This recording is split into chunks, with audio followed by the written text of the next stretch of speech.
C'est-à-dire qu'on ne peut pas manifester ce que l'on n'est pas. C'est que, et c'est pour ça que je vous parle de ça, pour qu'on en vienne en amont. C'est-à-dire qu'en amont même de l'achat de la maison, il y a déjà une structure, il y a déjà une information qui est générée par les personnes qui aspirent à acheter ce lieu, et il y a déjà une information qui est lancée dans l'univers par rapport à une structure énergétique qui correspond à la symbiose et à la combinaison des personnes et des habitants qui vivent dans le lieu.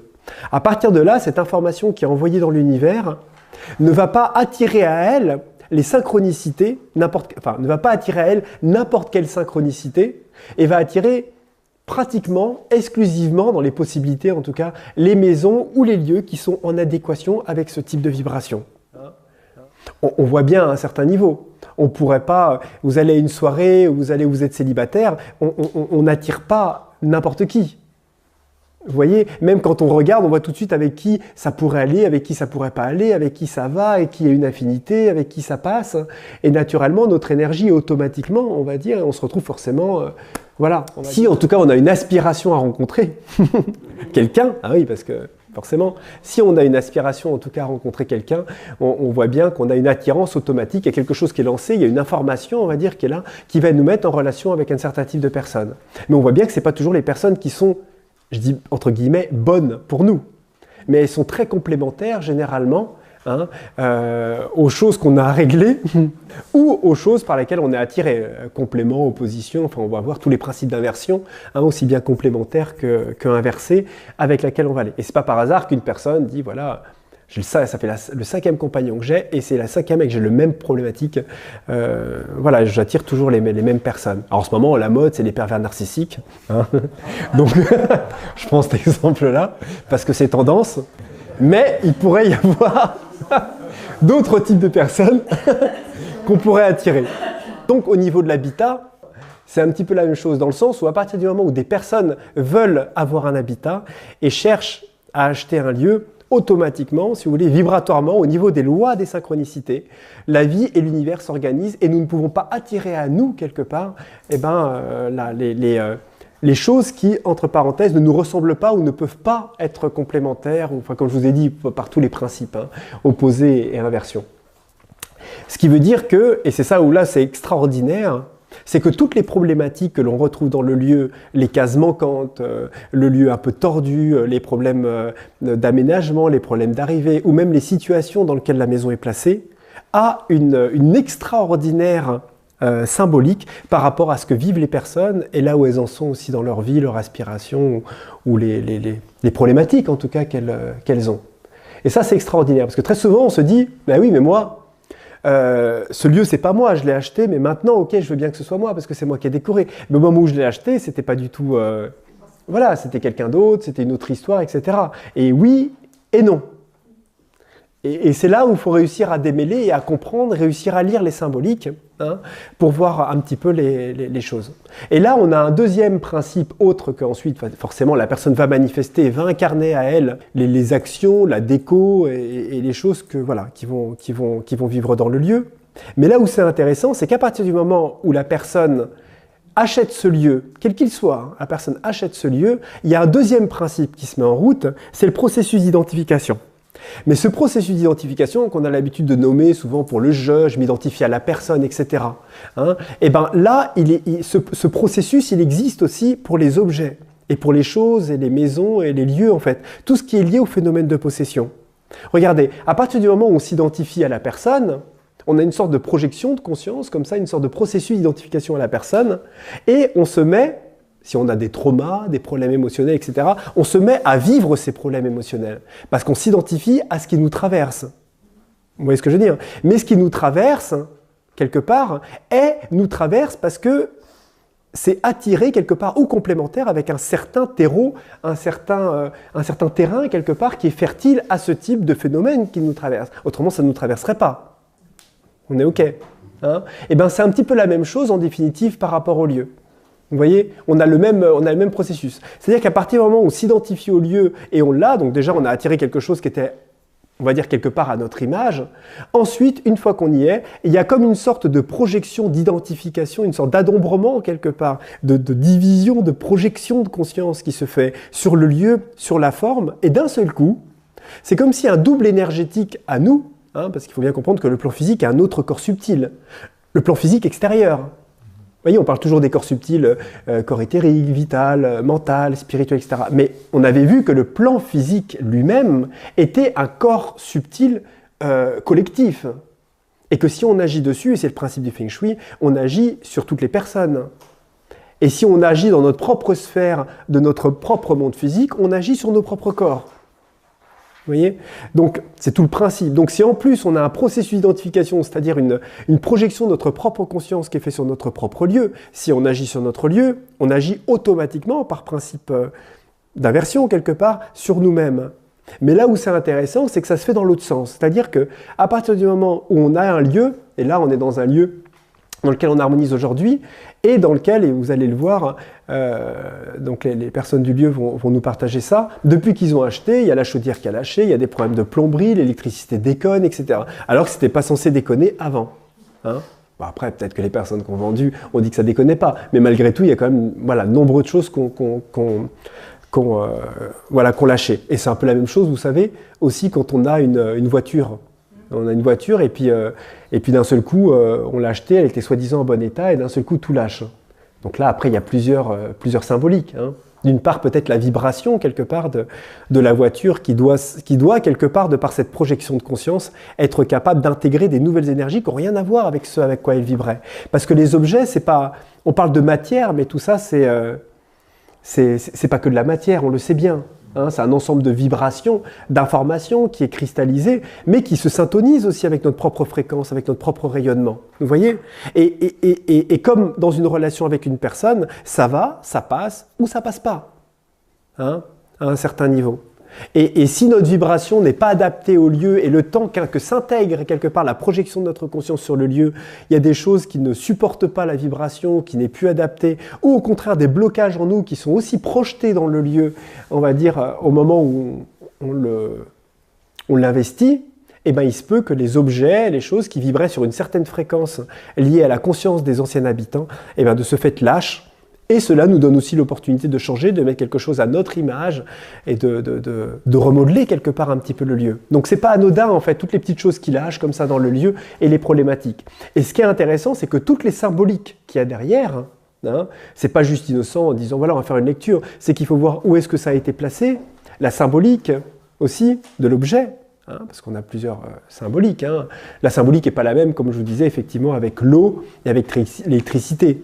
On va avoir plus une symbolique liée au vital et à l'émotionnel avec l'eau, et plus une symbolique liée au mental, à l'élément feu, avec l'électricité. Mais on va avoir plein d'autres symboliques au niveau des objets, de la chaudière, de où arrive l'énergie, dans quelle case elle arrive, dans quelle case est alimentée l'eau, dans quelle case arrive l'eau, dans quelle case arrive l'électricité, où est la porte d'entrée, où sont les ouvertures, où se lève le soleil, etc. etc. Hein.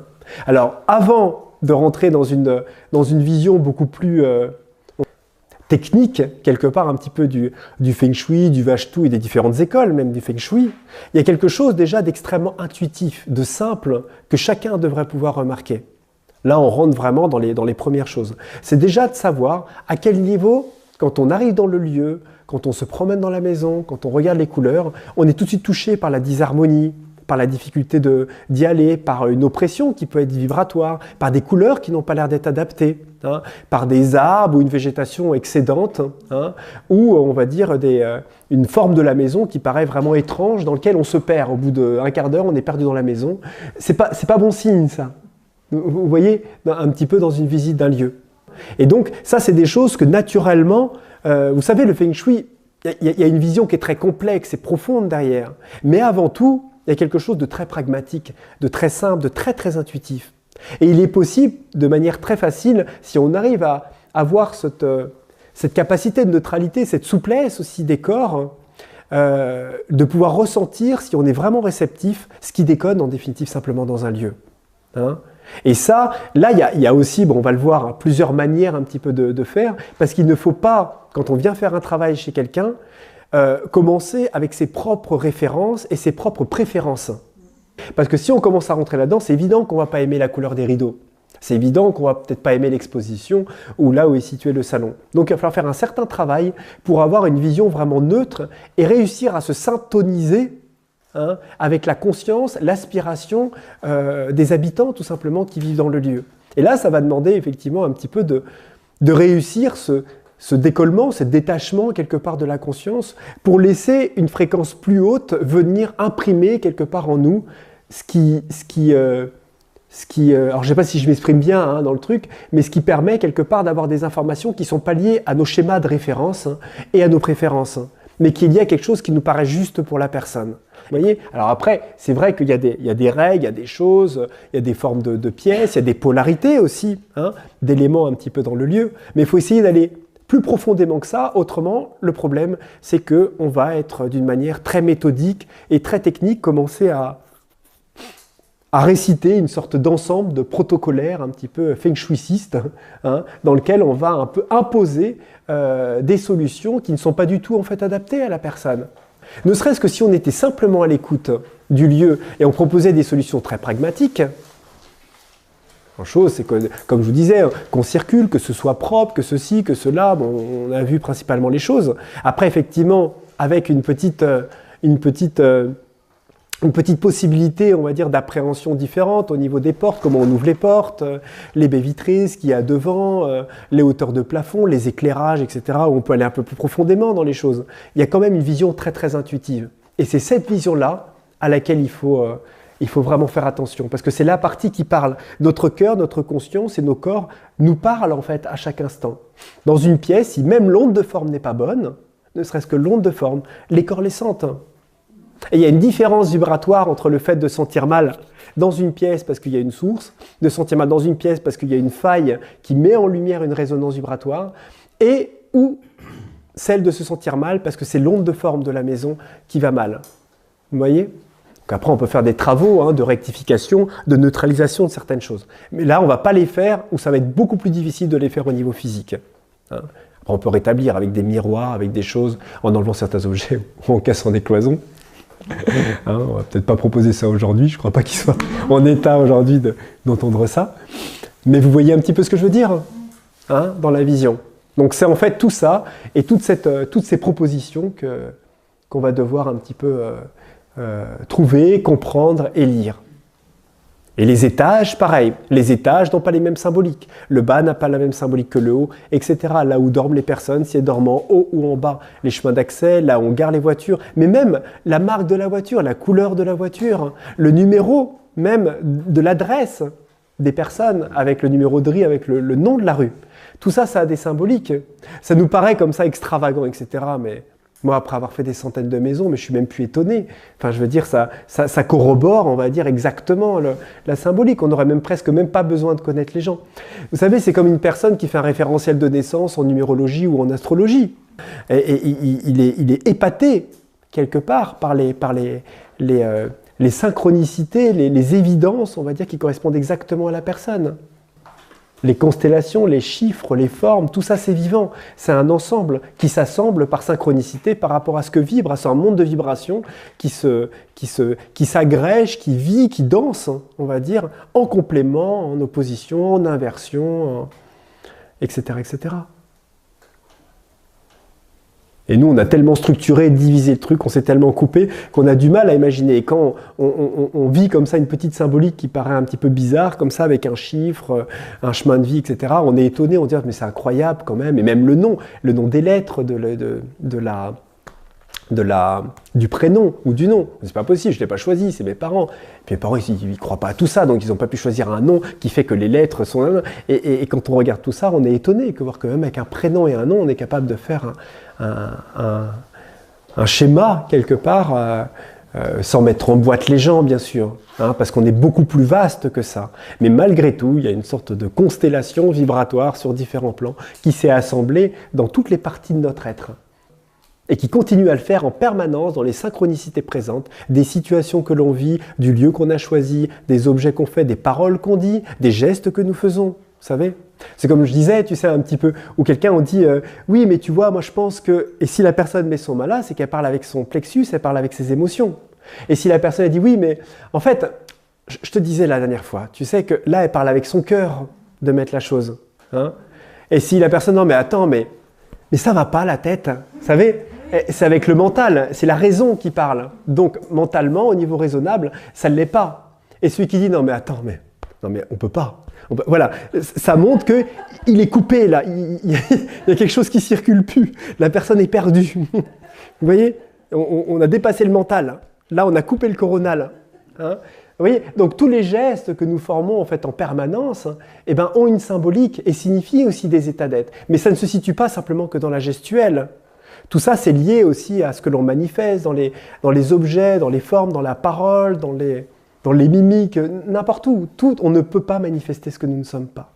Hein. Et c'est ça qu'il nous faut réussir à lire pour faire ce travail, à aller purger, éponger la symbolique vitale, émotionnelle, spirituelle et mentale de ce qu'ont incarné les gens pour en avoir les informations, pour ensuite proposer par principe d'inversion une harmonisation qui correspond, on va dire, à leur aspiration.